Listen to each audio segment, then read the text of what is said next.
अंमली पदार्थाच्या संदर्भाच्या लक्षवेधीमध्ये काल एक एलक्यूच्या माध्यमातून मी हा प्रश्न विचारला होता आणि कालपासून आजपर्यंत हे सोशल मीडियावर ज्यावेळेस गेलं मला अनेक लोकांचे कमेंट्स आले, अनेक लोकांचे मेसेज आले आणि ही आता जसं मुख्यमंत्री साहेबांनी सांगितलं की याची जागृतीचा कार्यक्रम पोलीस विभागाच्या माध्यमातून शाळा आणि कॉलेजेसमध्ये केला जातो। पण आपल्याला माहीत आहे की शाळेकरी विद्यार्थी असतील किंवा कॉलेजमधले विद्यार्थी असतील, या लोकांना कोणती गोष्ट चांगली सांगितली तर लवकर जात नाही, पण एखादी गोष्ट खराब असली तर ती लवकर जाते। आणि याचा सगळ्यात मोठा सोर्स जर कोणतं असणार, या जाता याचा प्रसार जो ड्रग्सचा किंवा एमडीचा जो प्रसार करून राहिला, हे सगळ्यात मोठं जर याचा कोणतं सोर्स असणार तर ते आजकालचे सिनेमा आहेत, वेब सिरीज आहेत। आणि मोठ्या प्रमाणात जसं साहेबांनी सांगितलं, जसं मुख्यमंत्री साहेबांनी सांगितलं की इन्स्टाच्या माध्यमातून याची विक्री होते, इन्स्टामध्ये याचे रील्स तयार होतात, पण त्याच्यापेक्षा सगळ्यात मोठं वेब सिरीज आज जर मी 50 असे पिक्चर सांगू शकणार की ज्याच्यामध्ये या सगळ्या ड्रग्स घेणं, एमडी घेणं याला ग्लोरीफाय केलेलं आहे। कसं घेतात याचे ट्रेनिंग सेंटर्स आजकाल वेब सिरीज झालेले आहे, पिक्चर झालेले आहे। तुम्ही एखाद्या 4थी 5वीच्या मुलाला सांगा की ते स्मॅक कसे घेतात, त्या पावडरच्या लाईनी कसे करतात, ते आपल्या टॅल्कम पावडर काढून ते काढणे त्याच्या लाईनी तयार करून ते दाखवतात। म्हणजे हसायची गोष्ट नाही, पण ही सिरियस गोष्ट आहे।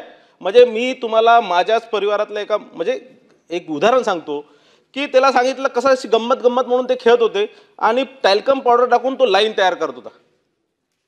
आणि या सगळ्या गोष्टी फार सिरियस आहेत, याच्याकडे आपण दुर्लक्ष करतो। अभिव्यक्त स्वतंत्रता याच्यात आपण त्या वेब सिरीजवरती, पिक्चरवरती कारवाई करत नाही, सिनेमांवर कारवाई करत नाही, पण ज्या सिनेमांमध्ये या प्रकारच्या विषयांवर, ड्रग्सवर, दारूवर, याच्यावर ज्यावेळेस या सगळ्या प्रकारचं ग्लोरीफाय केलं जातं, ते बघतात हिरो कसा ड्रग्स घेतो, हिरो कसा ड्रग्स घेतल्याने जास्त त्याला एनर्जी येते। आपण आज सगळ्या बाहेरच्या चर्चा ऐकले तर हे जे फिल्म स्टार किंवा हे जे यांच्यामध्ये इतकी एनर्जी काय तर हे ड्रग्स घेतात, असं विद्यार्थ्यांमध्ये, मुलांमध्ये या चर्चा आहेत।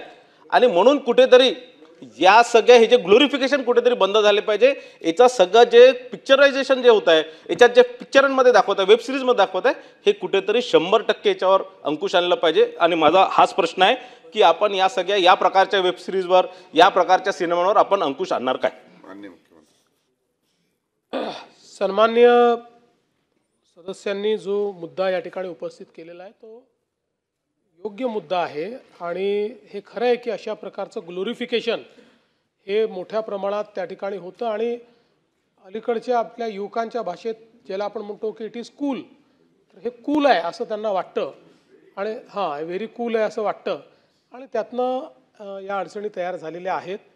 पण अर्थातच त्यांनीच त्याचं उत्तर दिलेलं आहे की अभिव्यक्ती स्वातंत्र्यावर आपल्याला किती गदा आणता येईल हा देखील एक प्रश्न आहे, कारण शेवटी समाजातलं वास्तव दाखवण्याचा प्रयत्न अशा प्रकारच्या सगळ्या अभिव्यक्तीच्या माध्यमातून होत असतो। पण आता एक गोष्ट निश्चित आहे की ॲटलिस्ट त्यांना वॉर्निंग तरी द्यावी लागते।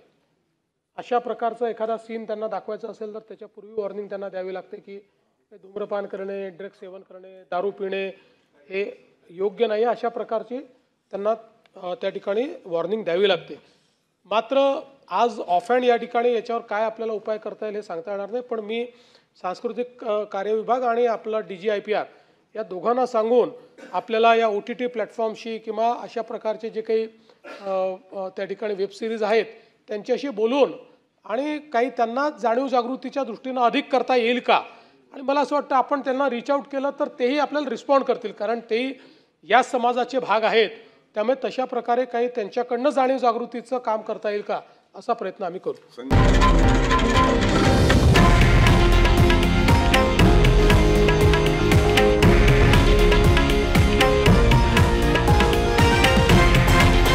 हे आहे देशातील नंबर 1 न्यूज नेटवर्क आणि आपण पाहत आहात TV9 मराठी, एकमेव।